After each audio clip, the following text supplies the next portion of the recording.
चला welcome back. लई दिवसाची सुट्टी झाली, आता कामाचं बघू. एक्झाम असल्यामुळे जरा रेस्ट घेतला. ठीक आहे. आजचा इंटरेस्टिंग टॉपिक आहे, छोटाच आहे, 20 मिनिटं 25 मिनिटात होऊन जाईल, पण महत्वाचा आहे. कुठला आहे तर होमोलॉगियस सिरीज. होमोलॉगियस सिरीज. आता हे नावच ऐकून नको वाटते कारण काहीतरी वेगळे, पण महत्वाचं आहे. नाव आहे, त्या नावातच अर्थ आहे, त्याचा नावातच मिनिंग आहे. ज्याला नाव कळलं त्याला मिनिंग कळते, मिनिंग कळलं त्याला कन्सेप्ट ऑटोमॅटिक कळतं, कारण कन्सेप्ट शिवाय पुढे जाता येत नाही. होप सो मागचं क्लिअर आहे. फंक्शनल ग्रुप झालेत, आपण फंक्शनल ग्रुप पर्यंत पोहोचलोय. तेवढं झालेलं सगळं क्लिअर असावं, सगळं क्लिअर आहे हे एक्सपेक्टेड बी आहे, कळतंय. मग त्याच्या आधी आपण हायड्रोकार्बनचा फंक्शनल ग्रुप बघितला, आयसोमेरिझम झालेलं आहे. आयसोमेरिझम नंतर आपण फंक्शनल ग्रुप बघितले, वेगवेगळे फंक्शनल ग्रुप. आतापर्यंत यातलं कुठल्या ह्याच्यात डाऊट असेल तर मागं झालेले लेक्चर आहेत, जाऊन चेक करा, बघा, कारण त्याच्याशिवाय हे येणार नाही. काही विसरले वाटत असेल तरी ते चेक करा, कारण याच्यात फक्त लिंकवर आहे. मागचं क्लिअर आहे तर पुढं कळते. म्हणलं तर लय सोपा चॅप्टर आहे, म्हणलं तर याच्या एवढा अवघड बी नाही कुठला, फक्त समजण्याचा विषय. राहिला विषय हा चॅप्टर आपण काय फक्त मार्क्ससाठी शिकत नाही, आपण त्या डेप्थ मध्ये घेतोय. कशासाठी तर पुढे आपल्याला फायदा झाला पाहिजे, कारण इथं फक्त कन्सेप्च्युअलच कळणार आहे. कारण मुलांना मग जर अल्केनचाच फरक नाही माहित तर पुढचा तर विषयच येत नाही, कळते का. त्यामुळे त्या डेप्थला आणि त्या लेवलला पण घेतोय. लेक्चरचे चॅप्टर्स लेंदी व्हायला लागलेत मला माहिती आहे, पण कन्सेप्टच तेवढ्यात नावीलाज आहे, तेवढं घेतल्याशिवाय कळत नाही. अर्धवट ज्ञान कधी बी घातक आहे. ठीक आहे, मागचं सगळं क्लिअर आहे असं समजू आणि पुढे जाऊ. तर आजचा टॉपिक आहे होमोलॉगियस. होमोलॉगियस होमोलॉगियस म्हणजेच काय, सिमिलर. होमोलॉगियस म्हणजे काय, सिमिलर. आता काय सिमिलर आहे तर कंपाऊंड मध्ये सिमिलर काय असतील, त्याच्या प्रॉपर्टीज काय असणार आहेत, सेम. स्ट्रक्चर्स किंवा फंक्शनल ग्रुप, कळते. फंक्शनल ग्रुप आपण बघितलं, कळते. मग ह्याच्यासाठी होमोलॉगियस मध्ये सगळ्यात महत्वाचं काय असते, same functional group. Functional group काय पाहिजे, सेम पाहिजे. एखादा तुम्ही कुठलीही पेअर घेतली तर त्याचा फंक्शनल ग्रुप काय पाहिजे, सेम पाहिजे. आता फंक्शनल ग्रुप म्हणजे काय हे तर सगळ्याला माहिती आहे, त्यात काय नवीन नाही. फंक्शनल ग्रुप मध्ये काय, हायड्रोजन असेल तर हायड्रोकार्बनचा फंक्शनल ग्रुप बघितला आपण, अल्केन, अल्किन, अल्काइन, कळतंय. नंतर पुढे फंक्शनल ग्रुप मध्ये आपण वेगवेगळे येऊ शकतात. मग हॅलोजनचा बघितला, क्लोरीन, फ्लोरीन, आयोडीन, ब्रोमाइड. नंतर ऑक्सिजनचे बघितले, ऑक्सिजनचे तर भरपूर होते. भरपूर म्हणजे काय काय होते, अल्कोहोल होता, OH ग्रुप, पुन्हा carboxylic acid that is COOH, कळते. नंतर अल्डिहाइड CHO, इथर, इस्टर, कळते का, इथर, इस्टर बघितलाय. नंतर नायट्रोजनचा, नायट्रोजन मध्ये काय होता, अमाइन ग्रुप NH4, कळते. NH4 आहे का NH2 आहे, नक्की का. लगे मास्तर 4 मला लगे 4 होय रे. NH2 that is amines. मग हे काय फंक्शनल ग्रुप आहेत. आता होमोलॉगियस सिरीज शिकायची असेल तर पहिली गोष्ट आहे की तुम्हाला सेम फंक्शनल ग्रुपच घ्यायचा आहे, दुसरा ग्रुप घेऊन चालत नाही. It is a combination of same functional group, कळते. इन विच, मग ते घेत असताना आपल्याला काय कळते, in which increasing carbon atomic series. कार्बनची जी ऍटॉमिक सिरीज आहे ती काय होते, इन्क्रीज होते. म्हणजे जर पहिला कार्बन 1 असेल, पुढे काय होणार, कार्बन चेन मध्ये कार्बन 2 होतील, नंतर कार्बन 3 होतील, 4 होते. म्हणजे काय ते सिरीज इन्क्रीज होते. काय होते, सिरीज इन्क्रीज होते. मग सिरीज इन्क्रीज होत असताना काय होते तर इट्स डिफरन्स जो आहे, जर दोन कंपाऊंड मधला जर डिफरन्स घेतला तर इट इज ऑलवेज काय असतोय, CH2.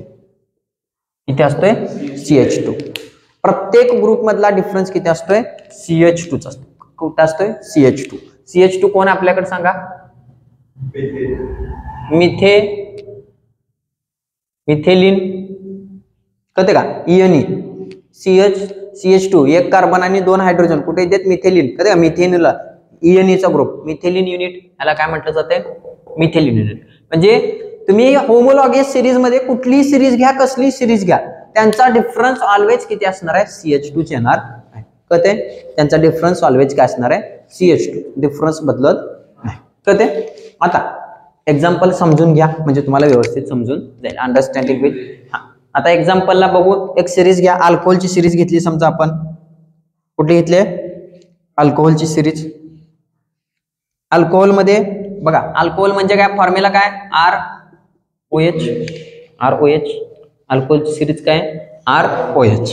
मग पहिला कोण आपल्याकडे समजा मिथेनॉल CH3OH कळते. मिथेनॉल काय आहे मिथेनॉल. आता हे लिहित बसत नाही तुम्हाला माहित आहे कळते. मिथेनॉल पुढं C2H5OH C3H7OH कळते. H किती आहे तरी 8 आहेत ना H8OH कळते. आता हे काय आहे मिथेनॉल नंतर हा इथेनॉल. पुढचं लिहा तुम्ही का लिहू पुन्हा म्हणणार तेवढं कष्ट आम्हाला कशाला. प्रोपेनॉल कळते. आता जर याच्यामध्ये लक्ष द्या ही होमोलॉगस सिरीज आहे का तर आहे यस. वाय तर आता म्हणलेल्या 2-3 क्रायटेरिया चेक करायचे.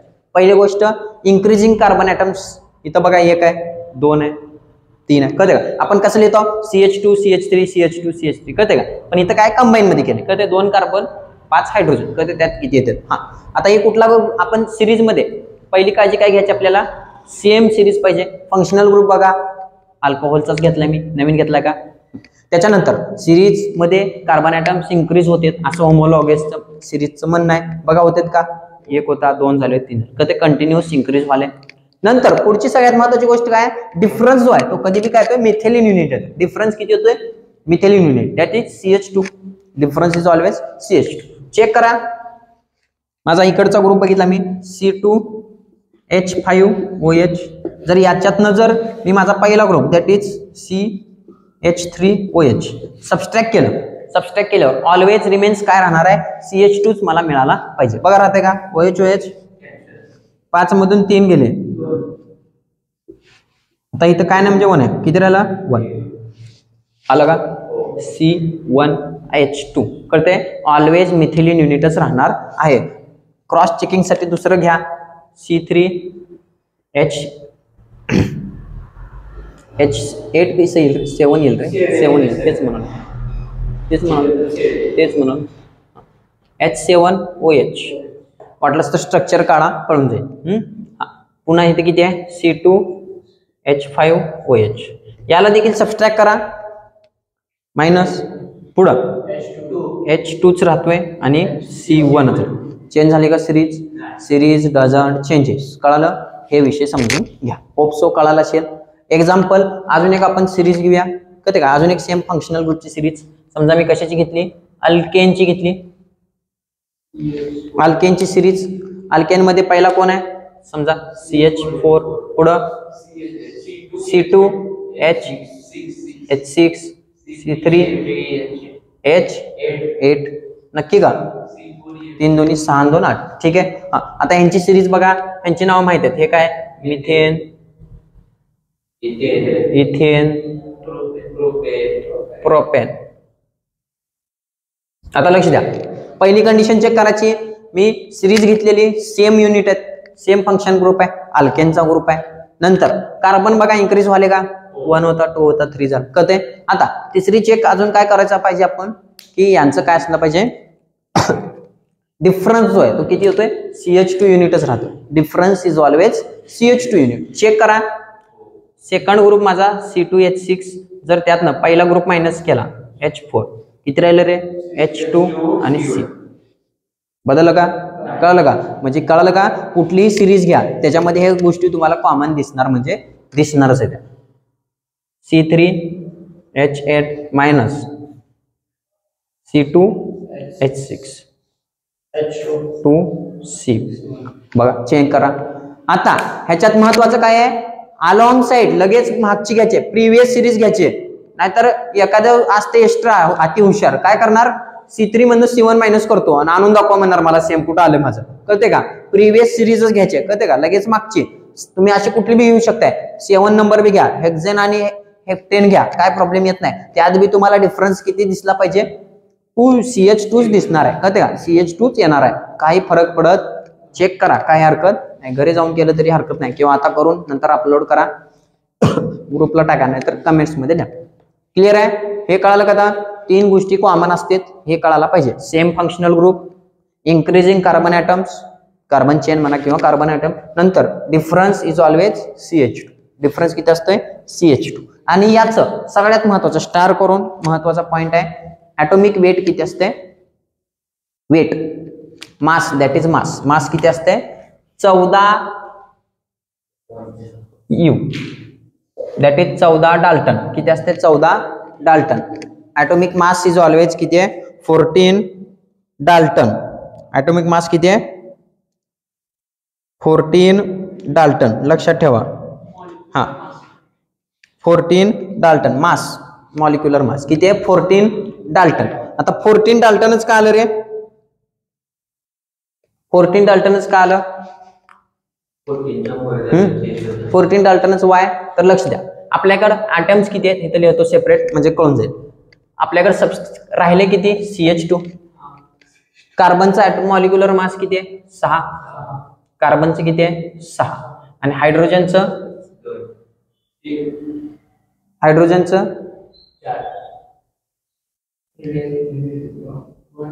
किती आहे, हा किती येतोय हायड्रोजनचं कधी बी 1च येणार आहे, दुसरं येणार आहे का नाही. आता ऍटम्स आपल्याला काय करायचं, मॉलिक्युलर मास काढायचं आहे. काय काढायचंय मॉलिक्युलर मास. आता इथं काय दिलं आपल्याला C2CH2 आहे. काय आहे CH2. कार्बनचं ॲटॉमिक नंबर 6 आणि मास किती आहे 12. मास किती येते 12 डाल्टन आणि याचं 1 डाल्टन. आता सेपरेट मॉलिक्युल असते तर किती होतं 12 आणि ह्याचं 1. पण सेपरेट आहेत का, दोन्ही मिळून घेतले ना CH2. मॉलिक्युलर मास कधी बी काढताना कधी बी काय करतो कंबाईन करत असतो. काय करतो कंबाईन. आता जर मी याला कंबाईन केलं कार्बन प्लस हायड्रोजन, पण हायड्रोजन किती आहे रे 2 आहेत. Hydrogen is 2. हा मग कार्बनचं किती होतं 12 Dalton. U for Dalton. Molecular mass कशात मोजते डाल्टन, लक्षात ठेवा. आणि H2 आहे 2 म्हणजे 2 येणार आहे मल्टिप्लाय बाय. पण एक ॲटम आहे का 2 ॲटम आहेत. आणि हायड्रोजनचं मास किती आहे 1 दॅट इज डाल्टन. आता हे किती आलं 12 प्लस हे किती आहे 2 डाल्टन दॅट इज 14 डाल्टन. म्हणजे मॉलिक्युलर मास किती असतं त्या सिरीजचं. आणि प्रत्येक मध्ये कुठलाही एलिमेंट घ्या, कारण हे फिक्स आहे सगळ्याला CH2 येणार आहे, म्हणजे सगळ्याचं मॉलिक्युलर मास देखील 14 डाल्टनच मिळणार आहे. कळते का, ह्या 3 ते 4 गोष्टी येत्या. इथं कळालं पाठ करायची गरज नाही. कळते का, कॅरेक्टरिस्टिक्स तुम्हाला जर विचारले पाठ करायचा विषय आहे का, तुमच्या डोक्यात फिट असलं पाहिजे, पाठ करत बसायचं नाही. क्लिअर आहे. मॉलिक्युलर मास 14 डाल्टन यायला पाहिजे, फिक्स येणार आहे. काय येणार आहे कळलं का, कारण ही सिरीज फिक्स आहे. हे फिक्स आहे म्हणल्यावर हे बी फिक्सच आहे. कळते ऑलवेज 14 डाल्टन. नंतर डिफरन्स किती असतो CH2. Difference is always methylene unit CH2. कार्बनची जी चेन आहे ती काय होते इन्क्रीजिंग ऑर्डरला आहे, वाढत जाते. कमी होते का, खालून जर जाता तर डिक्रीजिंग होणार, पण वरून येताना इन्क्रीजिंग ऑर्डरच आहे. नंतर फंक्शनल ग्रुप मात्र कधी बी असतो same functional. Functional group is always same. Change होणार आहे का, क्लिअर आहे. एवढाच आहे, पण कन्सेप्ट क्लिअर समजून घ्या. जर समजला असेल पुन्हा अभ्यासाची बी गरज पडणार नाही. असं एवढा सोपा आहे. कळते का, स्ट्रेट फॉरवर्ड आहे. सेम युनिट घ्यायचं आणि चेक करायचं. क्लिअर आहे. हे लिहून घ्या किंवा स्क्रीनशॉट घ्या. स्क्रीनशॉटच घ्यायची सवय लागली तर इथंच झाले सगळं. हा टाका खाली होमोलॉगियस सिरीज. लिहिणारे लिहून घ्या, पट्टी पेन्सिल वही पट्टीने लिहू नका. हा अ सिरीज होमोलॉगियस मध्ये लिहून घ्या. होमोलॉगियस म्हणजे काय, अ सिरीज ऑफ कंपाऊंड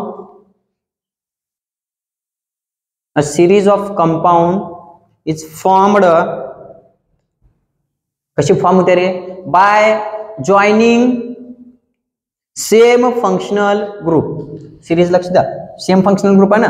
इथं बघा, इथं अल्कोहोलचा तर घेतला होता, नाहीतर इथं अल्केनचा तर घेतलाय. Same functional group. Joining same functional group in a place of particular hydrogen atom on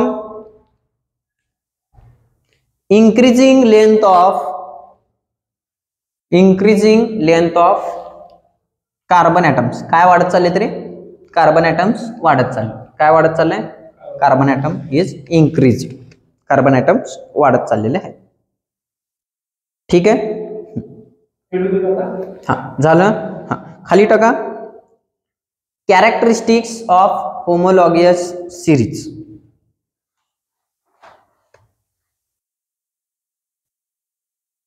1 by 1 characteristics लिहा, मग लास्टला एक तुम्हाला समजण्यासाठी हा ओव्हरव्ह्यू घ्या, कळतं म्हणजे तुम्हाला क्लिअर होईल. हा 1 नंबर टाका. While going from one member to another member in series मध्ये एकाकडून दुसरीकडे जात आहे, म्हणजे मी मिथेन करून इथेन कडे जातोय, कळते का? एकाकडून दुसऱ्याकडे जात असताना काय काय होते त्यात ए टाका, त्यामध्ये submit A 1 CH2 unit is added, that is dash करून लिहा मिथेलिन युनिट, त्यालाच काय म्हटलं जाते मिथेलिन युनिट. 1 CH2 युनिट ऍड होते ना, जसं जसं खाली येणार तसं प्रत्येक वेळेला CH2 ऍड होतंय, त्यालाच काय म्हटलं जाते मिथेलिन युनिट. बी टाका. Molecular mass is increased by 14U, कशाने इंक्रीज होते 14U, तिथं लिहून घ्या 14U, दॅट इज 14 डाल्टन. तर यू लाच काय म्हणायचं, यू म्हणायचं नाही डाल्टन म्हणायचं. C number of carbon atoms increased by 1 by 1, number of carbon atom बघा इंक्रीज झाले ना, कार्बन ॲटम इथं चेक करा 1 होता 2 होता 3 होता, वाढत चाललेत ना, इंक्रीजिंग चेन, त्याशिवाय फंक्शनल ग्रुप म्हणता येत नाही. कार्बन ॲटम्स वाढत. सेकंड टाका कॅरेक्टरिस्टिक्स, पहिल्यामध्ये हे झालं क्लिअर आहे का, जसं जसं पुढे जातोय तसं होत जाते. पुढं सेकंड मध्ये chemical properties of member, chemical properties of member लिहून घ्या, लिहिल्याशिवाय येणार नाही, प्रॅक्टिस ठेवा, एकदा लिहिलं की कायमच होते, फिक्स होते, क्वेश्चनच तयार झाला.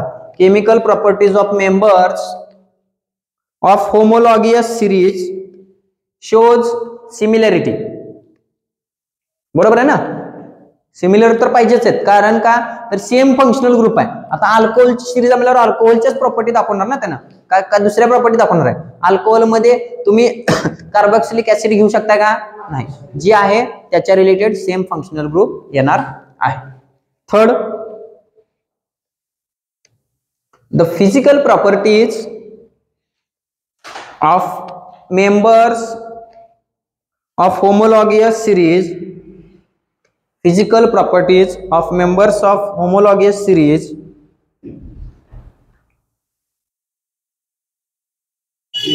shows gradation, वाटलंच तर ब्रॅकेट मध्ये लिहा इन्क्रीज. ग्रेडेशन म्हणजे काय, वाढत जाते, कळते का, सेम एका स्टेप बाय स्टेप काय होणार इन्क्रीज होत जाणार आहे. समजा आता इथं मिथेनचा आपल्याला जर बघितला बॉइलिंग पॉइंट मिथेनचा किती आहे 162 -162, पण तेच जर पुढे इथेन कडे आला तर -88 होते, जर पुढे गेला तर किती होते 42 येते. प्रोपेनचा किती 42, नंतर ब्युटेन 0, पेंटेन 36, म्हणजे काय आले इन्क्रीज होत, कधी म्हणजे ग्रेडेशन अपडेट वाले ना, वाढत चालले, काय होते फिजिकल प्रॉपर्टीज ग्रेड होते, अपग्रेड होत जाते, ग्रेडेशन वाढत वाढत जाते. Fourth, all the members of homologous series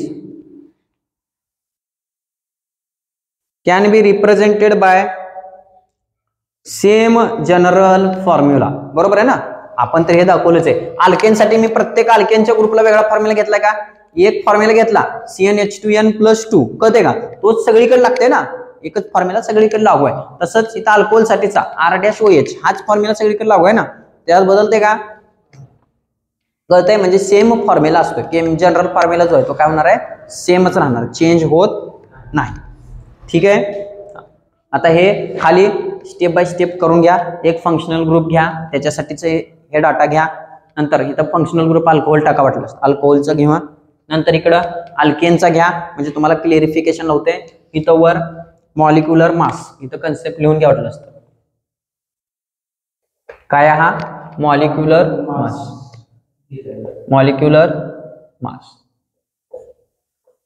molecular mass कसं काढायचं असते लक्षात घ्या. कार्बनचं किती आहे 12 डाल्टन, हायड्रोजनचा 1 डाल्टन, पण इथे किती H2, हायड्रोजनचे 2 आहेत म्हणून × 2 केले, का ते 14 डाल्टन. पण कळायला पाहिजे, तर लिहायला कॅरेक्टरिस्टिक्स विचारले तर तेवढे 4 लिहिले तर ठीक आहे, पण हे आपल्याला प्रूफ आलं पाहिजे, कळते का, जस्ट फॉर नॉलेज हे गरजेचं आहे, कळते. क्लिअर आहे. होमोलॉगस मध्ये काय प्रॉब्लेम आहे का, आता पोप्सो कळालं असेल, आतापर्यंत बी सगळं कळालंच आहे, ह्याच्या पुढे बी सगळं कळणारच आहे. झालंय तेवढं क्लिअर असलं पाहिजे. समजते? पाठ करायची गरज आहे का? आपले एकच असते, एकदा केले की क्लिअर झालं पाहिजे, पुन्हा त्याला बघत बसायचं नाही. पण एकदा केले शुअर शॉट. क्लिअर आहे? होप सो सगळ्यांना समजलं असेल. तुमच्या समजण्यासाठी चालू आहे. ठीक आहे. नेक्स्ट सगळ्यात इंटरेस्टिंग टॉपिक येतोय, दॅट इज IUPAC नॉमेनक्लेचर. आपण नेक्स्ट टाइम चालू करूया. तोपर्यंत हे क्लिअर करून घ्या. जे जे लेक्चर राहिले तेवढे क्लिअर आउट करा, त्याच्याशिवाय पुढे जाता येत नाही. चला भेटूया. थँक्यू.